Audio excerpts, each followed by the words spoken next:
مجھے ایک اسکول کے پرنسپل نے کال کی ادھر سیالکوٹ میں سے کہ اسکول میں ایک بڑی شاندار تقریب کا اہتمام کیا گیا ہے جس میں آپ نے بچوں کی حوصلہ افزائی کرنی ہے، رہنمائی کرنی ہے۔ میری اسپیچ تھی وہاں۔ جب میں جانے لگا میری کچھ طبیعت ناساز تھی، لیکن اپنے وعدہ کے مطابق بندہ نچیز جب حاضر ہوا تو اسکول سے اندر داخل ہوتے ہی باہر میں نے دیوار پر ایک جملہ، ایک شعر لکھا ہوا دیکھا، پڑھا کہ قسمت نوع بشر تبدیل ہوتی ہے یہاں، قسمت نوع بشر تبدیل ہوتی ہے یہاں، ایک مقدس فرض کی تکمیل ہوتی ہے یہاں۔ سبحان اللہ، کیسی بات ہے! یعنی کہ ایک بہت بڑا جملہ ہے کہ قسمت نوع بشر تبدیل ہوتی ہے یہاں، ایک مقدس فرض کی تکمیل ہوتی ہے یہاں۔ کبھی اسکول جایا کرتے تھے، وہ جو فیلنگ تھی نا اسکول جانے والی، وہی فیلنگ آ گئی کہ اسکول کے اندر جب داخل ہوا تو میں نے دیکھا اسٹیج کے اوپر معززین علاقہ تشریف فرما تھے، استاد تشریف فرما تھے، اساتذہ اکرام کافی تعداد میں۔ استاد جو ہوتے ہیں نا وہ دوست ہوتے ہیں، وہ رہبر ہوتے ہیں، وہ رہنما ہوتے ہیں، یعنی کہ استاد روحانی باپ ہوتے ہیں۔ اور میں نے عجیب منظر دیکھا، روحانی باپ ہوتا ہے نا استاد، وہ باپ اپنی بچیوں کو نچا رہے تھے، بیٹیاں نچا رہے تھے۔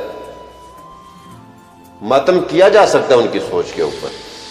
ایک عجیب منظر دیکھنے کو ملا، قوم کے ممار روحانی باپ اپنی بیٹیوں کے ڈانس دیکھ رہے تھے اور خوش ہو رہے تھے، تالیاں بجا رہے تھے، کلیپنگ کر رہے تھے کہ کیا بات ہے، ماشاءاللہ بڑی اچھی پرفارمنس کر رہے ہیں۔ جب میں اسٹیج پر بیٹھا جا کے، ایک لمحے کے لیے میرا جی چاہا کہ یہاں سے اٹھ کر چلا جاؤں، کہ آپ مجھ سے یہاں سپیچ کروائیں گے، یہاں تقریر کروائیں گے میری؟ کہ پڑھے لکھے جاہل اسٹیج کے اوپر تشریف فرمائے ہیں، ان کو نہیں علم کہ یہ کیا کر رہے ہیں، کس ڈگر پر چل رہے ہیں؟ خیر قصہ مختصر، میرے اندر جب یہ بات آئی تو وہاں میرے اندر سے یہ بھی بات آئی، یہ آواز آئی کہ نہیں، یہاں سے اٹھ کے مت جانا، یہی تو موقع ان پڑھے لکھے جاہلوں کے سامنے بات کرنے کا، شاید ان کو پتہ ہی نہیں، ان کو علم ہی نہیں۔ ہائے ہائے! پھر میں نے جب مائک کے آگے کھڑا ہوا نا تو میں نے کہا، زیادہ لمبی تقریر میں نے نہیں کی، چند ایک جملے کہہ کر میں بیٹھ گیا۔ میں نے کہا شکر ہے الحمدللہ کہ میں 2005 سے 2000 سے پہلے جو پڑھ لیا، اگر آج میں بھی 2019 کے ان اساتذہ کا شاگرد ہوتا تو میں بھی ٹک ٹاک پہ مجرے کرتا نظر آتا۔ بہتر ہے کہ میں آپ جیسے استادوں کا شاگرد نہیں رہا، بہتر ہے۔ جب میں نے اس طرح کے لفظ یوز کیے، جب میں نے بولا تو مجھے ایک پرچی آئی کہ ہاتھ ہولہ رکھو ذرا، جو پرنسپل کی طرف سے تھی، انتظامیہ کی طرف سے تھی۔ میں نے کہا کچھ شرم نہیں، کچھ حیا نہیں۔ کہتے ہیں یہ روشن خیالی ہے، یہ آزاد خیالی ہے۔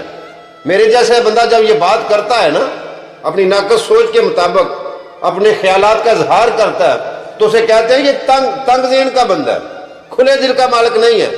ارے بھائی کن کے کہنے پر، کن کے پیچھے چل رہے ہو، کن کی نقل اتار رہے ہو؟ کوا چلا ہنس کی چال اور اپنا بھی بھول گیا، کوا چلا ہنس کی چال اور اپنی بھی بھول گیا۔ یہ گورے بننا چاہتے ہیں، آزاد خیال، لبرل، سیکولرزم۔ مجھے پوچھئے، میں یورپ رہ کر آیا ہوں، کون سا خطہ ہے، کون سا ملک میں نے سیر نہیں کی؟ کیا بیٹھ کر وہ دیکھ رہے تھے؟ خیر قصہ مختصر، میں اپنے ٹاپک سے، اپنی بات سے دور نہ نکل جاؤں۔ جب میں وہاں بات کر رہا تھا نا، میں بڑے سخت جملے استعمال کیے، تو مجھے ایک پرچی آئی اسکول کے پرنسپل کی طرف سے کہ ہاتھ ہولہ رکھو ذرا۔